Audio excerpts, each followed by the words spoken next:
ओम शांति।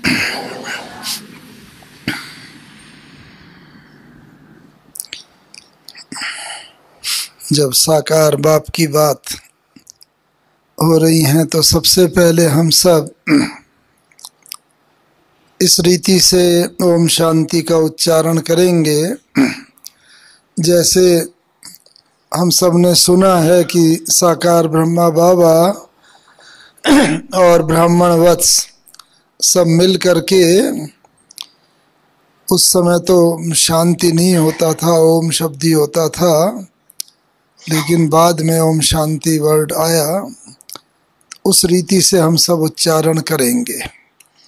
पहले गहरी श्वास अंदर में लेंगे और उस श्वास को निकालते हुए ओम की ध्वनि करेंगे, और फिर दूसरा श्वास गहरा लेंगे और उसे निकालते हुए शांति की ध्वनि।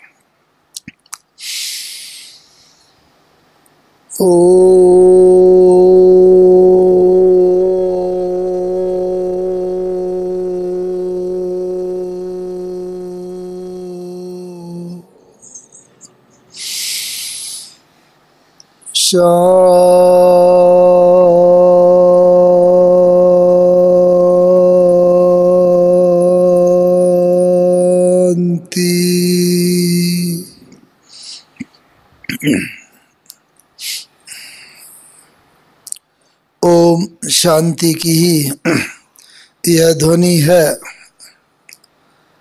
जिसके अंदर पूरा यज्ञ के आदि से लेकर के अंत तक का सारा इतिहास जैसे समाया हुआ है। जैसा बहन जी आपको बता रहे थे, इतने साल का 50 से अधिक वर्षों का अनुभव तो बहुत होगा, लेकिन यहाँ मैं कुछ इम्पोर्टेंट बातों का ही उल्लेख करना चाहूँगा जो हम सब के जीवन से लगती हैं और जो हम सब का भी लक्ष्य है जीवन में हासिल करने का। तो बाबा से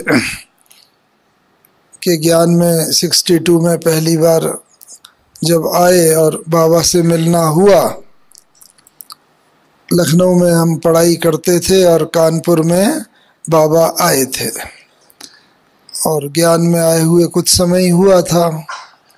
तो सब लखनऊ वालों ने निश्चित किया कि कानपुर में बाबा से मिलने जाएंगे, और सब एक दिन फिक्स करके बस के द्वारा कानपुर पहुँचे। सुबह का समय था। तो बाबा की क्लास पूरी हो गई थी और बस बाबा ने देखा और सब बच्चे 1 बाय 1 मिले। उस समय तो हमारी आयु मात्र 17 वर्ष की थी, और वहाँ पर बाबा से मिले तो बाबा ने दृष्टि दी और पहला लाइन बोली, आओ बच्चे, बाबा तुम्हारा बहुत समय से इंतज़ार कर रहा था। बाबा तुम्हारा बहुत समय से इंतज़ार कर रहा था। हमें तो थोड़ा ही समय हुआ था, बस लेट हो गई थी, तो हमने कहा हाँ बाबा थोड़ा बस लेट हो गई आने में, हम सब लोग लेट आए। तो बाबा ने कहा अच्छा, बड़ी रहस्यमयी मुस्कान से, अच्छा बस लेट हो गई, लेकिन बाबा तो तुम्हारा बहुत समय से इंतज़ार कर रहा था। तो बाबा के तो हर बात में ज्ञान समाया हुआ होता है। तो फिर बाबा ने कहा, उसका अर्थ बताया, देखो बच्चे, बाबा से बच्चे बिछड़े हुए हैं कल्प पहले के 5000 वर्ष के, तो इतने समय के बाद बाबा मिल रहा है। तो उस रीति से वो बाबा का भाव था। फिर बाबा से मिले, बाबा ने पूछा क्या नाम है? तो हमारा लौकिक में नाम एक्चुअली श्री है, जैसे श्री लक्ष्मी श्री नारायण होता है ना, तो श्री फर्स्ट नेम है। तो बाबा को बताया। फिर बाबा ने कहा क्या बच्चे क्या बोला? तो हमने बताया थोड़ा और लाउडली कि श्री नाम है। तो बाबा ने कहा श्री, अच्छा। तो बाबा तो बड़े जॉली स्वभाव के भी थे, बच्चों के साथ बच्चे जैसा। यही तो बाबा की सबसे बड़ी खूबी थी कि युवाओं के साथ युवान जैसा, वृद्ध के साथ वृद्ध जैसा, बच्चों के साथ बच्चे जैसा। तो बाबा ने कहा आओ आओ आओ गंगे दादी, क्यों कानपुर में गंगे दादी थे, बड़ी दादी वगैरह साथ में, आओ आओ कुमार का, आओ आओ गंगे। देखो आज बाबा को एक बच्चा मिला है जो बाबा से भी महान है। ऐसा कोई हो सकता है क्या? नहीं। लेकिन बाबा का जॉली स्वभाव और यंग के साथ यंग जैसा। तो फिर बाबा ने बताया देखो बच्चे, अभी तो श्री जैसा कोई हो नहीं सकता। श्री किसके आगे लगाते हैं? देवी देवताओं के आगे, जिनका आत्मा भी पवित्र और शरीर भी पवित्र। अब इस दुनिया में शरीर भी किसी का पवित्र नहीं हो सकता, क्योंकि विकार की उत्पत्ति है, और आत्मा तो इतने अनेक जन्म लेते लेते अपवित्र बनी गई है। इसलिए दोनों ही अपवित्र हैं, आत्मा भी और शरीर भी। इसलिए अभी तो श्री, देखो ये ब्रह्मा है ना, ये भी अपने आगे श्री नहीं लगा सकता, तो तुम्हारा नाम श्री कैसे हो सकता है? ऐसे हंसी में, जॉली मूड में बाबा ने कहा। इसीलिए बाबा अभी कहता है कि तुम्हें बाबा नाम मतलब मोहन देता है और श्री जैसा बनना है। अभी श्री नहीं है, लेकिन नाम मोहन और श्री जैसा बनना, यानी कि अपनी आत्मा को भी पवित्र बनाना है और शरीर को भी पवित्र। तो तब से मोहन नाम से अपने ज्ञान में जाने लगे। और बाबा का भाव ये होता था कि कोई भी बच्चा आए, उसे अपने इस जन्म की पुरानी स्मृति ना रहे। भाई पुराना ये है, ये कोई भी बात, हमारा नया जन्म हुआ है, भले शरीर वही है, उस शरीर में नया जन्म हुआ है, लेकिन नए माता पिता, नया परिवार, नया हर चीज नई स्मृति रहे, पुरानी बात भूल जाए। तो मुख्य लक्ष्य बाबा का ये रहता था। इसीलिए बाबा कई बार तो किन्हीं के नाम बदल देता था, कई बार नाम बदलने की बात नहीं होती थी, वही नाम ही चलते थे। और ज़्यादातर करके कई बार ऐसा नाम होता था जो ज्ञान के अनुरूप नहीं होता था। जैसे किसी का नाम माया देवी है मानो, तो बाबा कहता था माया का क्या काम बच्ची, बाबा तुम्हारा नाम अब कोई भी गीता देवी या कोई भी ज्ञान युक्त नाम कर देता था। तो मुख्य बात यही है, तो अपने को सदा यही समझें कि मेरा नया जन्म हुआ है और पुराने संबंधी, पुराने जन्म, उनकी विस्मृति हो जाए। एक बात तो बाबा की सदा ये रहती थी। और बाबा कभी भी छोटे को छोटा नहीं, बाबा हरेक को उसका अंतिम स्वरूप में देखता था, कर्मातीत स्थिति के रूप में देखता था। इसीलिए शरीर की आयु छोटी भी होती थी तो भी बाबा बड़े की तरह जैसे बिहेवियर करके उनको यज्ञ के और निकट लाता था। तो बाबा जब हमारा इंजीनियरिंग में एडमिशन हुआ तो हमने बाबा को कहा, बाबा वहाँ इंजीनियरिंग कॉलेज धनबाद में जाना है पढ़ने के लिए, IIT धनबाद, तो वहाँ पर कैसे होगा, वहाँ तो सेंटर है नहीं और भोजन अपवित्र खाना पड़ेगा, अशुद्ध। तो बाबा ने कहा देखो कितना हल्का, अरे बच्चे ये कौन सी बड़ी बात है, जब हम दृष्टि से सृष्टि को पवित्र कर लेते हैं तो क्या भोजन को पवित्र नहीं कर सकते। तो एक तरफ तो बाबा ने ये बल भरा कि ये जो अशुद्ध भोजन जब तक करना है थोड़ा समय, तब तक हॉस्टल में खाओ, लेकिन साथ ही बाबा ने इतना बल भरा, जब आते थे वहाँ पर पढ़ने के लिए आए तो हर हफ्ते ही 10 दिन में बाबा का पत्र आ जाता था, बच्चे वहाँ से मकान देखो, सेंटर खोलना है।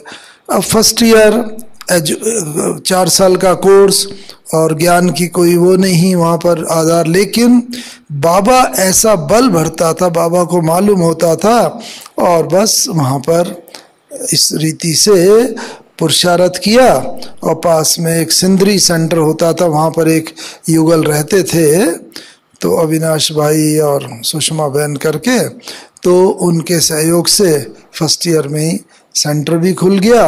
उसके बाद 3 वर्ष तक वहाँ सेंटर पर ही भोजन वगैरह भी किया, शुद्ध भी हो गया। लेकिन बात क्या है कहने की कि बाबा जो है ना, एक तरफ तो आगे आगे बढ़ने के लिए बल बढ़ता था। बाबा अगर ये देखता कि ये तो भाई स्टूडेंट है, इनकी अपनी कोई सोर्स ऑफ इनकम नहीं है, ये न ज्ञान का अनुभव है नए नए, तो ये ऐसा बाबा नहीं देखता था। बाबा हर चीज का अंत देखता था, कर्मातीत। तो ऐसे ये हम बच्चों के लिए भी इशारा है, कोई भी अगर नया स्टूडेंट होता है, कम ज्ञान का अनुभवी हो, तो भी हम उसको अंतिम स्वरूप में देखें, किस प्रकार से ये आत्मा कर्मातीत होके अपनी अंतिम अवस्था को प्राप्त करेगी।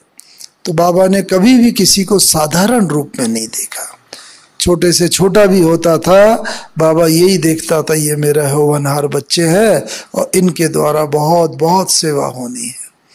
इस प्रकार से वहाँ पर वो सेवा होती रही। और वहीं पर ही हमारे एक साथी विनोद जैन, आप में से कई लोग जानते भी होंगे, तो वो भी वहीं पर पढ़ने के लिए फर्स्ट ईयर में आए हुए थे और बहुत ही कम पुरुषार्थ से वो भी वहाँ पर ज्ञान में चलने लगे हैं। अभी हाँ, अभी शांतिवन में है। हाँ, अमेरिका में वो यहाँ से वहाँ से पढ़ाई करके और कुछ वर्ष यहाँ सेवा करके फिर वहाँ चले गए अमेरिका में। वहाँ लगभग 30 वर्ष तक वो उन्होंने सेवा की और अभी वर्तमान समय शांतिवन में जो ट्रॉमा सेंटर है उनमें अपनी मतलब मैनेजमेंट सर्विसेज प्रदान कर रहे हैं। तो एक तो ये बाबा की एक एक बात से हम एक एक चीज ग्रहण करते जाए, अनुभव केवल सुनने का नहीं होता है। तो जिनके भी हम निमित्त बनते हैं, जो भी, क्योंकि उनके लिए तो हम ही ब्रह्मा बाबा हैं, जिनको भी हम ज्ञान देते हैं, जिनकी भी सेवा करते हैं, तो उनके अंदर हम उनका वो स्वरूप, संपूर्ण स्वरूप देखें कि ये आत्मा ज्ञान में है, तो बाबा को इसके द्वारा बहुत कार्य कराने हैं। वो चाहे कैसी भी हो आत्मा, वर्तमान समय तो कमजोर आत्मा ही अधिकतर आएंगी, बाबा ने बताया। लेकिन बाबा ने ये भी बताया है, कमजोर, अति कमजोर आत्माएं होंगी, उनको चलने के लिए पैर भी तुम्हें देने हैं, उनको तुम्हें देखने के लिए नैन भी देने पड़ेंगे। इस प्रकार से एक तो हमें ये करना है कि हर आत्मा को हम उसकी संपूर्ण स्वरूप में देखते चले। तो वहाँ पर 4 साल पढ़ाई आदि करी। उसके बाद फिर हमारी पहली पोस्टिंग आसाम में हुई इंजीनियरिंग। तो हमने बाबा को कहा, बाबा 67 की बात है, उस समय पूरे नॉर्थ ईस्ट में कोई भी सेंटर नहीं था। तो बाबा को कहा कि बाबा वहाँ तो कोई भी सेंटर नहीं है और कैसे हम वहाँ जाकर करेंगे, इसीलिए हमारे पास 2-3 और जॉब इंजीनियरिंग के बाद मिले तो हम वहाँ जाते हैं। एक पूना में था, एक दिल्ली में था मेट्रोलॉजी डिपार्टमेंट में। तो बाबा ने कहा नहीं बच्चे, तुम्हें ये जॉब लेना है आसाम में, वहाँ कोई सेंटर नहीं है और इसीलिए ही बाबा तुम्हें भेज रहा है कि तुम्हें वहाँ जा कर के बहुतों का कल्याण करना है। बहुत आत्माएं मेरे बच्चे इंतजार कर रहे हैं, बहुत भोले भाले बच्चे हैं, बस इंतजार निमित्त उन्हें कुछ कोई भी ज्ञान का जरा सा बस थोड़ा सुनाना है और वो आत्माएं जैसे तैयार बैठे। ऐसे बाबा हर एक में बल भरा करता था। भले कुछ सेवा का अनुभव, उस समय तो नई नई प्रदर्शनी निकली थी, सेवा के भी उतने अनुभव नहीं होते थे, लेकिन बाबा एक एक बच्चे में बहुत बल भर के उसे वास्तव में बलशाली बना देता था। तो वहाँ जाना हुआ और जैसे ही बाबा ने कहा था बस निमित्त वहाँ मंदिर में जाके सेवा करते थे। बाबा का हर हफ्ते पत्र आ जाता था, बच्चे वहाँ लेक के किनारे जाके सेवा करो, वहाँ रोटरी में जाके भाषण करो, ऐसे ऐसे करके मंदिर में जाओ। तो जहाँ जहाँ जाते थे निमित्त काम बाबा का होता था, निमित्त बोलना हमारा मुख के द्वारा होता था, लेकिन बाबा जैसे सेवा करा देता था। और सबसे बड़ी बात यह है कि वहाँ पर ऐसे सेवा हुई, और वहाँ पर चूँकि बाबा ये भी कहता है कि अगर बच्चा, बाबा देखता है बच्चा उतना अनुभवी नहीं है और समझने वाले बहुत अच्छे हैं, तो बाबा क्या करता है, बाबा उनमें प्रवेश करके भी ज्ञान सुना देता है। तो ऐसा भी हमें कई बार अनुभव हुआ, जैसे बाबा खुद ज्ञान सुना रहा है और हम में तो उतनी क्षमता है नहीं। तो ये कई बार अनुभव किया। और हर एक कोई भी सेवा हो, बस बाबा को अर्पण करके, बाबा ये रथ हाजिर है, आपको ये सेवा करानी है, ये प्रदर्शनी समझानी है, ये इतना बड़ा स्टेज है, ये भाषण करना है। और फिर बाबा किस प्रकार से वो सेवा करता है ये बाबा जाने, बाबा का काम जाने। तो ये वहाँ से हमने ये अनुभव करना सीखा। तो आसाम में बहुत ही कम समय में वहाँ पर सेंटर खुल गया। मारवाड़ी माताएं ज़्यादा आती थीं और बस बाबा को पत्र लिखते थे। और चूंकि हमें भी सेवा का ज़्यादा अनुभव नहीं था, कुछ भी नहीं, तो बाबा ने क्या युक्ति रची कि बस वो माताएं आती थीं, ज्ञान सुनाते थे, थोड़ा वो ध्यान में चले जाते थे, साक्षात्कार अधिकतर करते थे। तो उस रीति से बहुत चारों तरफ बाबा का यह हो गया कि भाई वहाँ पर तो भगवान का ध्यान, साक्षात्कार होता है, दीदार होता है। तो उस जगह शिव सागर आसाम में जगह थी तिनसुकिया के पास, तो वहाँ बहुत ज़्यादा एकदम सेवा होने लगी इस तरीके से। तो बाबा को मालूम है बाबा को क्या सर्विस करानी है, हमें बस अपने को ऑफर करना होता है। इस प्रकार से वहाँ सेवा होती रही। तो अनुभव तो इस बीच के बहुत हैं, लेकिन वो कट शॉर्ट करके मैं एक मेन अनुभव सुनाना चाहता हूँ। खास करके कि जब आसाम में ही थे, तो वहाँ पर मैं चूँकि देहरादून से गया था, वहाँ पर ONGC में जॉब ज्वाइन करके, तो वहाँ पर बहन जी का पत्र आया कि भाई यहाँ पर म्यूज़ियम बनाना है, आप कुछ छुट्टी लेकर के आ जाओ। तो हमने बाबा को लिखा, ये है 68 की बात, कि बाबा को पत्र लिखा कि बाबा ऐसे वहाँ पर बहन जी बुला रहे हैं, हम छुट्टी लेकर के जा रहे हैं उधर। तो बाबा ने पत्र आया ना, और संदेश दिया। संदेश जी की एक छोटी बच्ची थी, उसके द्वारा संदेश बाबा अक्सर करके हर गुरुवार को तो भोग लगाते ही थे, लेकिन उसके अलावा भी समय प्रति समय बाबा सेवा के संदेश देता रहता था। तो बाबा ने संदेश दिया कि हाँ बच्चे वहाँ जाओ म्यूज़ियम का, लेकिन पहले मधुबन आओ और प्लेन से तुरंत आओ। तो बाबा का आदेश था, तो हम बस तुरंत ही टिकट करके फर्स्ट टाइम ही 69 जनवरी की बात है, प्लेन से मधुबन, पहले वहाँ से कलकत्ता आए, दिल्ली आए, और दिल्ली से फिर मधुबन के लिए आ गए। और लौकिक हमारे पिताजी भी हमें मिल गए दिल्ली में, और इस रीति से हम दोनों ही 17 जनवरी 1969 को यहाँ पहुँच गए। मतलब बाबा के अव्यक्त होने से 2 दिन पहले। और उन 2 दिनों में बाबा की अंतिम कर्मातीत अवस्था, संपूर्ण फरिश्ता स्वरूप स्थिति देखने का मौका मिला। उसी को मैं थोड़ा शेयर इसलिए करना चाहता हूँ क्योंकि हम सभी का भी लक्ष्य है ऐसा कर्मातीत बनना, फरिश्ता बनना, जिससे कि हम सब भी अपनी मंजिल को पा सकें। तो यहाँ पर आके देखा बाबा से, उससे पहले तो कई बार मिले थे, 15-20 बार मिले होंगे, क्योंकि पहले तो कोई रिस्ट्रिक्शन नहीं होती थी। जब भी छोटा परिवार था, जब भी आवश्यकता होती थी, मधुबन आ जाओ। तो इसलिए 62 से 69 तक कई बार मिले होंगे, लेकिन इस बार का मिलना बहुत ही अनोखा था, क्योंकि बाबा तो अपनी संपूर्ण अवस्था को प्राप्त कर चुके थे। तो अंतर क्या देखा हमने, पहले जब भी बाबा से मिलते थे तो बाबा को ने टाइम दिया हुआ होता था, बाबा के पास जाते थे, मिलते थे। तो बाबा पूछा करते थे क्या हाल है, कैसी सर्विस है, सब बताते थे और बाबा फिर कोई प्रश्न होता था उसका उत्तर भी देते थे। लेकिन इन 2 दिनों में बाबा के पास सम्मुख गए तो जब भी बाबा के पास जाते थे बाबा दृष्टि देते, जैसे दृष्टि दी, और दृष्टि देके बाबा अंदर का हाल भी जान लेते थे। और बाबा कहते थे अच्छा बच्चे ये पूछने आए हो, अच्छा ऐसा कर लो, ऐसा हो जाएगा। यानी कि हमें एक अक्षर भी बोलने की ज़रूरत नहीं पड़ी। 17-18 जनवरी को लगभग 6 बार बाबा से मिलना हुआ, लेकिन अलग अलग प्रश्न के लिए जाते थे, कभी अपनी अवस्था के लिए, कभी सेवा के लिए, कभी और आगे की प्लानिंग के लिए, आदि आदि।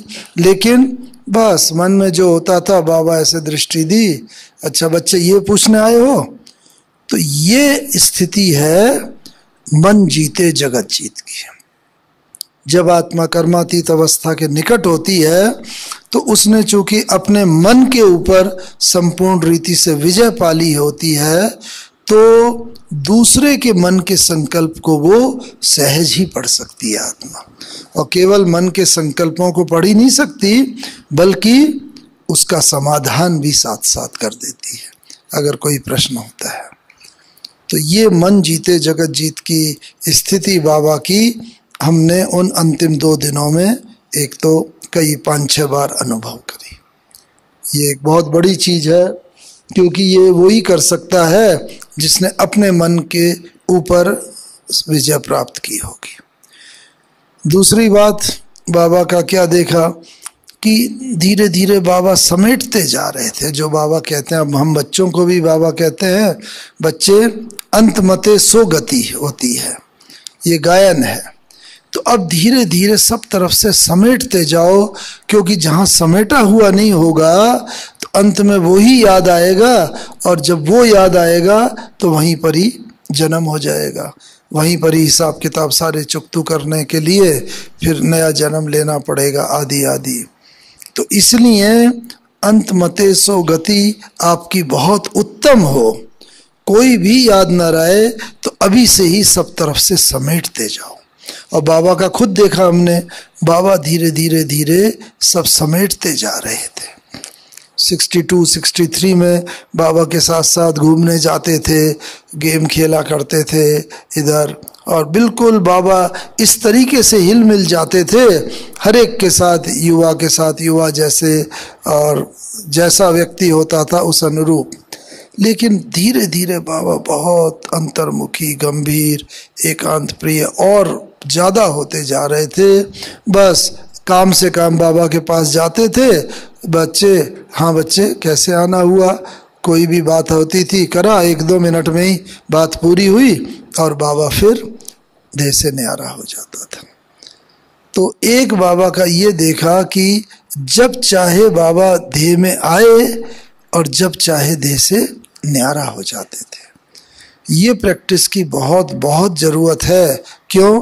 क्योंकि अंत समय में ना, जब ये शरीर के सारे बहुत हिसाब किताब होंगे, क्योंकि अंतिम जो पेपर होगा हमारा, बाबा ने कहा अंतिम 2 मुख्य पेपर होंगे। एक तो देह का पेपर, जितने भी बचे हुए हिसाब किताब होंगे बीमारी के, कर्म भोग के, किसी न किसी रूप में इस देह के द्वारा ही चुकतू करने होंगे, क्योंकि यही आत्मा का सबसे निकट का साथी है। और दूसरा एक परिवार का पेपर, क्योंकि हमारा परिवार तो यही है, बाहर वाले तो उनसे तो संबंध संपर्क जैसे बहुत कम हो ही गया। तो इस कारण से ये, इसके लिए ये अभ्यास जरूरी है कि देह के जो पेपर हो वो हमें अपनी ओर ना खींचे। देह में दर्द हो, कष्ट हो, ऐसा कभी भी संकल्प ना आए कि ये देह छूटे, और वो दर्द अपनी तरफ बहुत दर्द हो लेकिन उसकी अनुभूति ना हो। दर्द जैसे क्लोरोफॉर्म देते हैं या एनेस्थीसिया देते हैं ना, तो वो सब होता है, लेकिन उससे न्यारे हो जाते हैं देह से। तो मैं बता रहा था, बाबा अक्सर करके या तो झोपड़ी में मिलते थे या अपने कमरे में या हिस्ट्री हॉल में, लेकिन जो टाइम होता था ब्राह्मणी जाती थी पार्टी लेके, तो बस बाबा जैसे अपने में खोया हुआ है। बाबा बाबा तो कई बार बाबा को जैसे जर्क सा लगता था, कोई ध्यान में नहीं होते थे, आंख बंद नहीं होती थी, लेकिन जैसे देह से न्यारे अशरीरी स्थिति। और फिर हाँ बच्ची आओ तो बाबा पार्टी लेके आए हूँ, हाँ हाँ हाँ बैठाओ। फिर बाबा पार्टी से मिलते थे और जैसी पार्टी गई फिर बाबा देह से न्यारे हो जाते थे। तो एक ये आवश्यकता है अभी कि हम भी जब कोई पार्ट प्ले करना है, सेवा करनी है, तो बस देह में आए, पार्ट प्ले करें और फिर देह से जैसे न्यारे हो जाएं और फिर अशरीरी हो जाएं। एक बाबा ने ये लेसन अंत तक भी हम बच्चों को सिखाया। 18 जनवरी के दिन उस दिन क्लास का बताते हैं, अमृत वे मॉर्निंग क्लास में बाबा आए, लेकिन उस दिन मुरली नहीं चलाई, उस दिन बाबा ने योग कराया सिर्फ, और बाबा याद प्यार दे के चले गए। ईशु दादी को बोला आज जितना पत्र लिखाना हो पत्र लिखा लो, और कोई भी पत्र ना रह जाए बिना जवाब दिए हुए। क्यों? क्योंकि बाबा को आभास हो गया था कि आज बस मैं शरीर छोड़ने वाला हूँ। जितनी एक्टिविटी उस दिन बाबा ने की, एक तो ये बोला पत्र लिखा लो, अगर बाबा ये कोई पत्र अनआंसर्ड रह जाते बिना जवाब दिए तो उन बच्चों के संकल्प चलते, देखो हमने पत्र लिखा, बाबा का जवाब नहीं आया। तो इसीलिए बाबा ने ये करा। और फिर जो नक्की लेक का म्यूजियम है, वो बिल्डिंग कई दिन से चल रहा था, लेनी है, लेकिन पेंडिंग पड़ी हुई थी। उसी दिन बाबा ने उस पर साइन करा फाइल पर कि अच्छा उस बिल्डिंग को ले लो, वो सेवा के काम में आएगी। तो वो पेंडिंग रहा, नहीं रहा, काम पूरा हो गया। रोज क्लास रात को 8:30 पौने 9 होती है, उस दिन बाबा ने 7 बजे ही बोला कि भाई बच्चे आज बाबा क्लास जल्दी कराएगा, और बाबा सबको ये बता दो सब भोजन करके क्लास में आ जाएं 7 बजे। ये खास इंस्ट्रक्शन थी, भोजन करके आए, क्योंकि बाबा को आभास हो गया था कि बस आज बच्चों के साथ ये अंतिम ही क्लास है। और उसके बाद बाबा क्लास में आए, बाबा ने मुरली चलाई। वैसे बाबा को उम्र और समय, वेदर ठंडी का दिन था, जनवरी का, खांसी भी कुछ आती थी, टाइम टू टाइम गला साफ करने की ज़रूरत पड़ती थी। लेकिन उस दिन उस 18 जनवरी की रात्रि क्लास में न बाबा को एक बार भी गला साफ करने की ज़रूरत पड़ी, और न कोई ऐसा जो इस बात का प्रतीक है कि जो कर्म भोग होते हैं शरीर के, उसके ऊपर योग बल अंतिम समय तक विजय प्राप्त कर लेता है। तो एक बार भी बाबा को इन सब चीज़ों की ज़रूरत नहीं पड़ी, और इस रीति से बाबा ने पूरी की पूरी क्लास कराई। हम बाबा के सम्मुख बैठे हुए थे, हमारा सौभाग्य था। तो हमारे मन में बैठे बैठे एक संकल्प आया। क्या संकल्प आया? कि बाबा कुछ मेरे लिए बोले। अभी भी मधुबन जाते हैं ना, जब अव्यक्त बाप दादा आते हैं, दिल होती है ना बाबा हमें भी स्टेज पर जाने का मौका मिल जाए, बाबा के हाथ से टोली मिल जाए, बाबा से नैन मुलाकात हो जाए। तो ऐसे ही हम तब तो साकार में सामने थे, तो जैसे ही मन में संकल्प आया, अब बाबा की तो कर्मातीत अवस्था, तो जैसे भक्ति में भी कहते हैं ना, भक्त भगवान जो है भक्त की इच्छा को जान करके उसकी इच्छा को पूर्ण करते हैं। तो ऐसे ही हमारे मन में संकल्प आया, बाबा तक पहुंचा होगा, तो बाबा ने तुरंत ही हमारा नाम ले करके कुछ महावाक्य उच्चार दिए, वो हमारे जीवन के लिए जैसे हमेशा के लिए भी गाइडिंग लाइन बन गए। अभी तक भी वो जैसे 18 जनवरी की अंतिम साकार मुरली, यहाँ भी ओम शांति भवन के नीचे वहाँ पर कैसे डिपार्टमेंट से मिल जाती है, और कैसे बाबा जो भी हम बच्चों की इच्छा होती है, कैसे बाबा उन सब इच्छाओं को पूर्ण करता है। तो एक ये उस दिन अनुभव किया। उसके बाद बाबा हिस्ट्री हॉल में मुरली चला रहे थे, तभी ये तो हॉल था नहीं, तो बाबा बस क्या कि अच्छा बाबा बच्चों को, मीठे मीठे बच्चों को याद प्यार और गुड नाइट कह के बाबा बाहर आए, और बस देखते सब बच्चों को। फिर बाद में 3 शब्द तो वो बोले ही, लेकिन मेन ये बोला अच्छा बाबा बच्चों से छुट्टी लेता है, विदा लेता है। तो देखो ये बाबा ने पहले शब्द कभी भी नहीं बोले थे, उसी दिन बोले अच्छा बाबा बच्चों से छुट्टी लेता है, विदा लेता है। ये कह के बाबा गए और बस अपने कमरे में जाके दादी उनके पीछे पीछे, दादी के हाथ में हाथ, दादी से नैन मुलाकात करते हुए बाबा ने छुट्टी ली, शरीर छोड़ा। लेकिन ब्यूटी तो उसके बाद देखी कि बाबा शरीर छोड़ा, लेकिन शरीर वो 18 जनवरी की रात भर रखा रहा, 19 का सारा दिन, 19 की रात, 20 का सारा दिन, 20 की रात, और 21 को दोपहर के बाद बाबा का अग्नि संस्कार किया गया। न कोई इंजेक्शन दिया गया बाबा को, न कोई केमिकल लोशन या कोई ऐसी दवाई लगाई गई, लेकिन शरीर में कोई दुर्गंध नहीं, न शरीर काला पड़ा, और काफ़ी हद तक शरीर में जैसे थोड़ी बहुत फ्लेक्सिबिलिटी भी थी।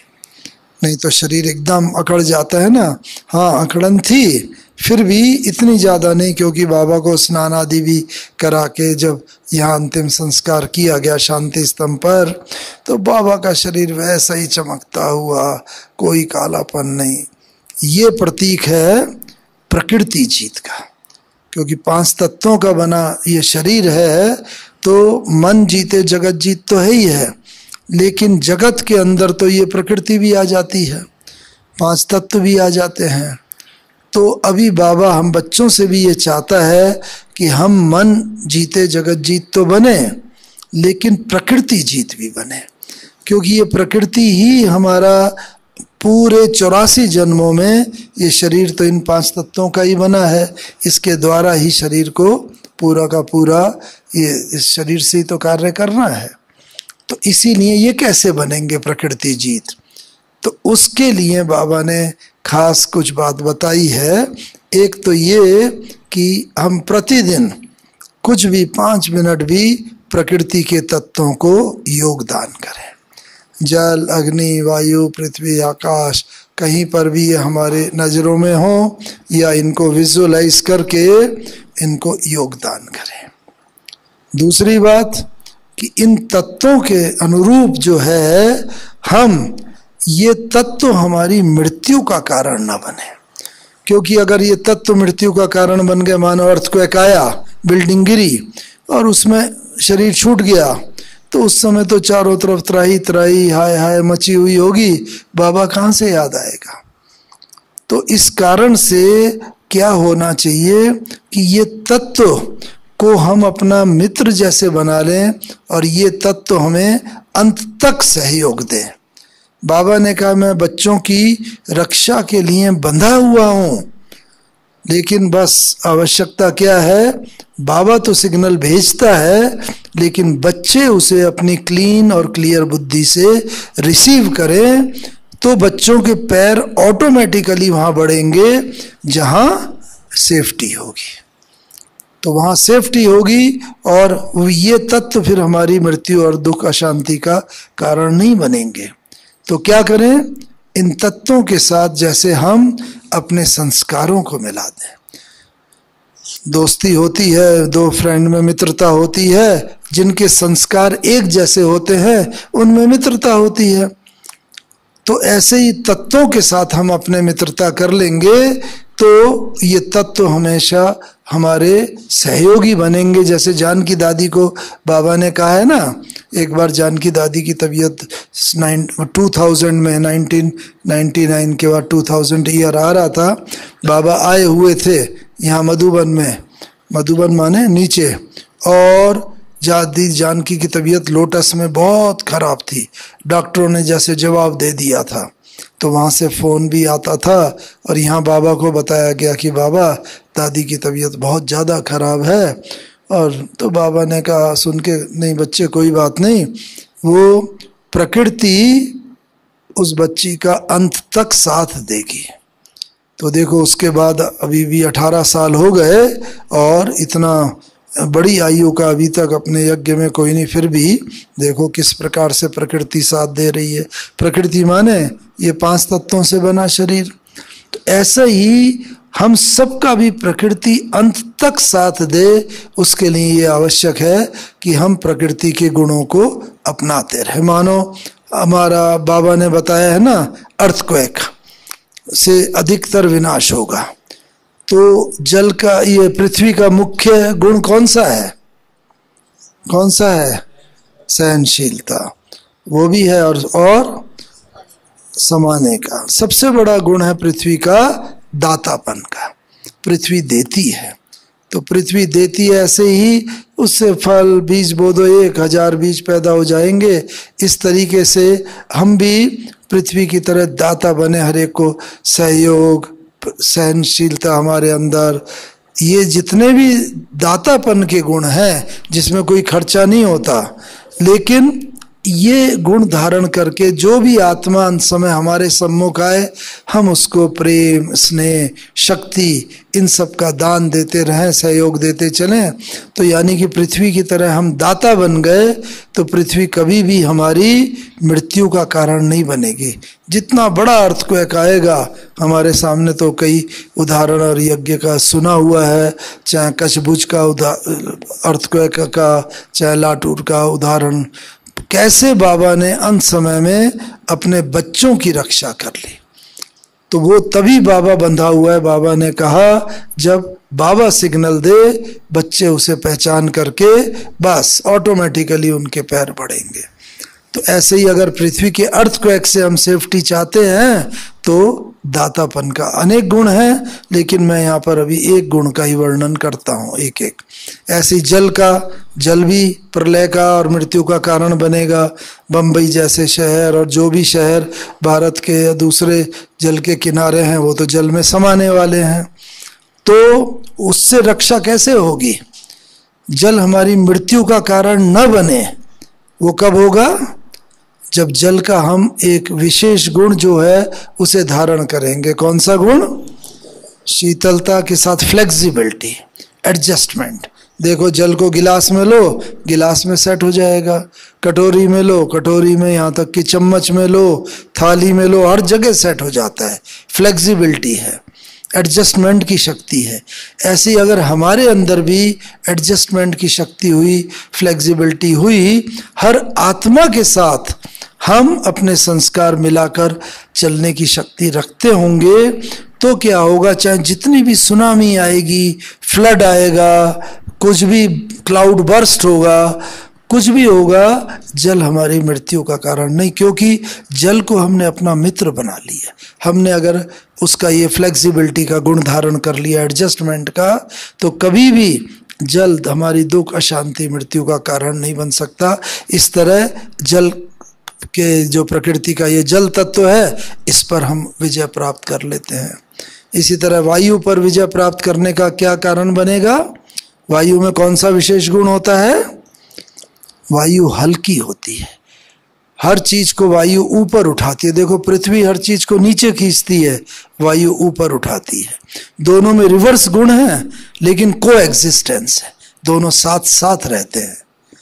ऐसे ही बहुत आत्माओं के साथ हमारे संस्कारों की भिन्नता होगी, विपरीत गुण होंगे, लेकिन फिर भी हम को एग्जिस्टेंट, साथ साथ रहने की क्षमता को डेवलप करें, तो क्या होगा?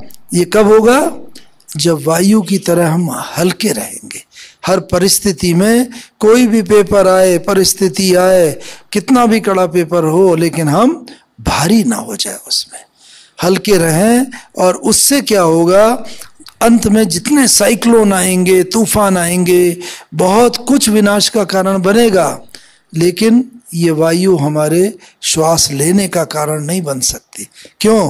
क्योंकि वायु की तरह हल्का रहने का गुण धारण कर लिया, तो वायु को हमने अपना मित्र बना लिया। और जब मित्र की कभी रक्षा, हमेशा रक्षा करता है, प्राण नहीं लेता, तो इस तरह वायु को बना लिया। ऐसे ही और कौन सा है? आकाश। आकाश में कौन सा विशेष गुण होता है? हाँ, विशालता, महानता। देखो, जितनी भी महान आत्माएं होके गई हैं ना, हमने तो महावीर स्वामी हो, गौतम बुद्ध हो, मदर टेरेसा, हमने तो ब्रह्मा बाबा को भी देखा, बहुत बाबा के साथ रहे, कि इतने महानता का गुण का विशेष लक्षण क्या है? क्षमा भाव। दूसरे ने आपके साथ जितना भी बुरा किया हो, गलत किया हो, लेकिन हम अपने अंदर न रखें। दादी को भी हमने देखा, कोई कितना भी कुछ बोल के जाए, लड़ के जाए, दूसरे ही क्षण दादी उस बात को भूल जाती थी। दादी प्रकाशमणि। क्षमा भाव भूल वही सकता है जिसके अंदर क्षमा की शक्ति होगी। तो इस तरीके से हमें अपने अंदर ये चेक करते रहना, किसी की कोई बात हमारे अंदर चुपती तो नहीं है, कचोटती तो नहीं है, इसने मेरे साथ ये किया, सूक्ष्म में भी बदला लेने की भावना ना आए।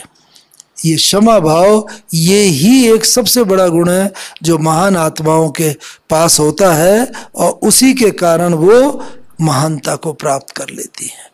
तो हमें ये देखना है, खास उन आत्माओं को हम सम्मुख लाए जो हमारे लिए बहुत नेगेटिव रही हों, उनको लाए, देखें, उनके विजुअलाइज करके मेरे मन में तो उस आत्मा के लिए कोई नेगेटिविटी नहीं है, क्षमा भाव है।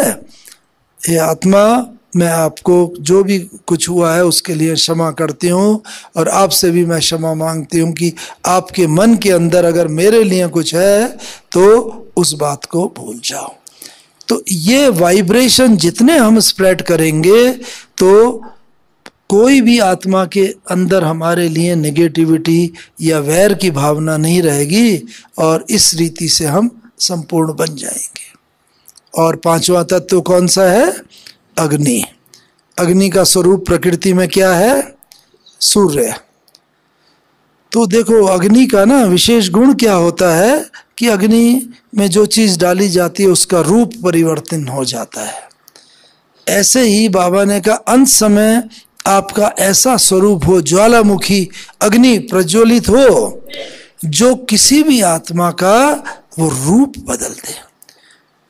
अंत में आत्माएं आएंगी, रोती हुई आत्मा आए, उसका रूप बदल जाए, आपके सम्मुख आते ही वो हंसती हुई चली जाए।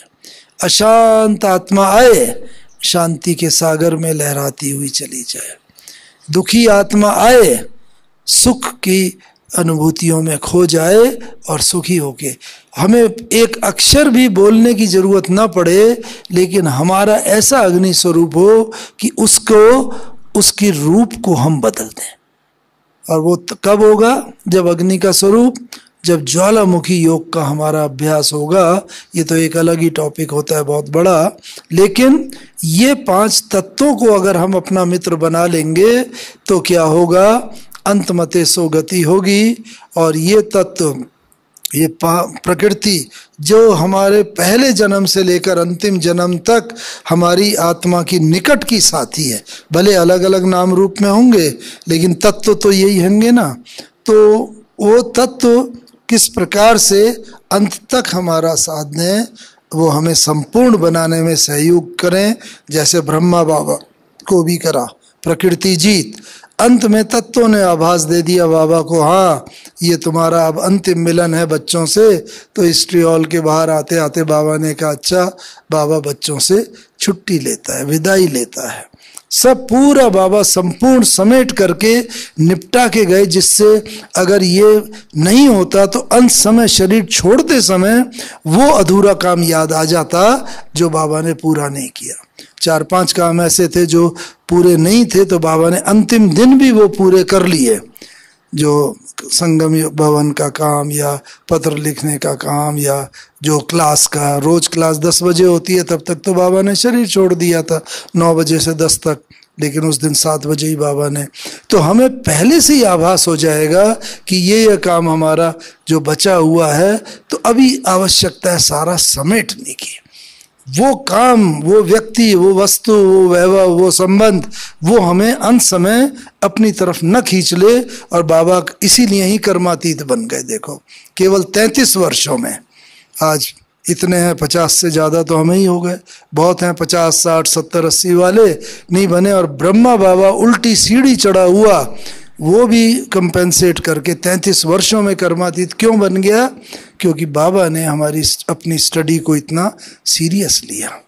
तो आज आवश्यकता यही है कि हम भी अपने को इतना सीरियसली ले करके और बाबा के समान कर्मातीत प्रकृति जीत भी बने, मन जीत भी बने, इसमें सब कुछ आ जाता है तो विश्वजीत तो बन ही जाएंगे। ओम शांति, ओम शांति।